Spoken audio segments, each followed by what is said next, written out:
আসসালামু আলাইকুম সবাইকে। আজকে হচ্ছে আমরা HTML কমেন্টস নিয়ে কথা বলবো। HTML কমেন্টস হচ্ছে আমাদের HTML পড়ার জন্য একটা গুরুত্বপূর্ণ জিনিস।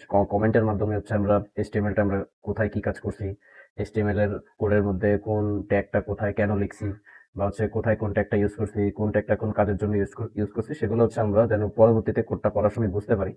সেটা হচ্ছে আমাদের HTML কমেন্টের মাধ্যমে করা হয়। এবং হচ্ছে HTML কমেন্ট হচ্ছে আমার আউটপুটে আসবে না। ঠিক আছে? HTML কমেন্ট এমন একটা জিনিস যেটা হচ্ছে আমার আউটপুটে আসবে না। অন্যান্য সময় যখন আমরা এখানে সাপোজ আমি এখানে যদি আমি একটা প্যারাগ্রাফ ট্যাগ নেই এবং প্যারাগ্রাফ ট্যাগের মধ্যে যদি আমি লরেন লরেন কিছু একটা লিখি, এটা কিন্তু আমার আউটপুটে আসবে। ঠিক আছে? এই যে জিনিসটা হচ্ছে আমার আউটপুটে আসবে। কিন্তু আমি যদি এখানে আরেকটা H1 নিই, আরেকটা H1 যদি নিই এবং এখানে যদি আমি লরেন 4 লিখি, কিছু একটা লিখি, এখানে কিন্তু আমার H1 টা এখানে শো করছে। কিন্তু আমি সাপোজ কি ট্যাগ ইউজ করছি, কি ট্যাগ এবং আমার H1 ট্যাগ কি, এগুলো হচ্ছে আমার ব্লক এলিমেন্ট, ঠিক না? তো আমি যদি এখানে কমেন্ট করতে চাই, আমি হচ্ছে কমেন্টে এখানে লিখতে চাই যে আমি এখানে ব্লক এলিমেন্ট ইউজ করছি।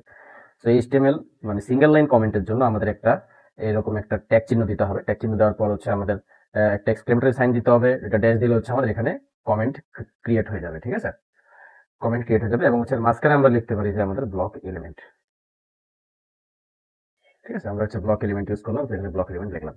তো আমরা যদি এটা রিফ্রেশ দিই, আমরা দেখতে পাচ্ছি যে আমাদের এই যে ব্লক এলিমেন্ট লেখাটা, এটা হচ্ছে আমার আউটপুটে আসবে না। তো এটা জাস্ট আমরা যেন পরবর্তীতে কোডটা দেখে বুঝতে পারি যে না, আমি এখানে ব্লক এলিমেন্ট ইউজ করছি। সো আমার কোড পড়ার সুবিধার্থে হচ্ছে আমার মেনলি এখানে কমেন্ট ইউজ করা হয়। এখন এখানে এটা তো আমার সিঙ্গেল লাইন কমেন্ট হলো। এখন আমি চাচ্ছি যে এখানে আমি অনেকগুলো ট্যাগ ইউজ করলাম। সাপোজ এখানে আমি আই ট্যাগ ইউজ করলাম। আই ট্যাগ ইউজ করে হচ্ছে আমি লরেন 6 লিখলাম। তারপর হচ্ছে এখানে আমি আরেকটা ট্যাগ ইউজ করি। এখানে আমি একটা ইউ ট্যাগ ইউজ করি।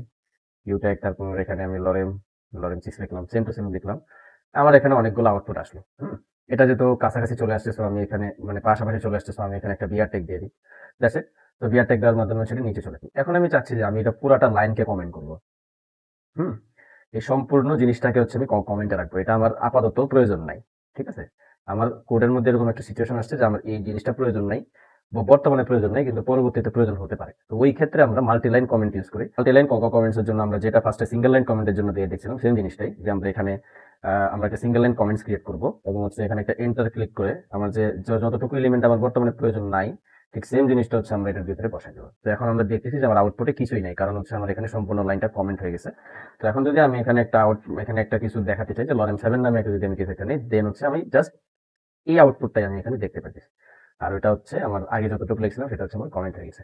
তো এই ছিল আমাদের HTML comment. So HTML comment সম্পর্কে আশা করি সবাই বুঝতে পারছো। সো নেক্সট ভিডিওতে হচ্ছে বা বাকি টপিকগুলো নিয়ে কথা হবে। তো ধন্যবাদ সবাই।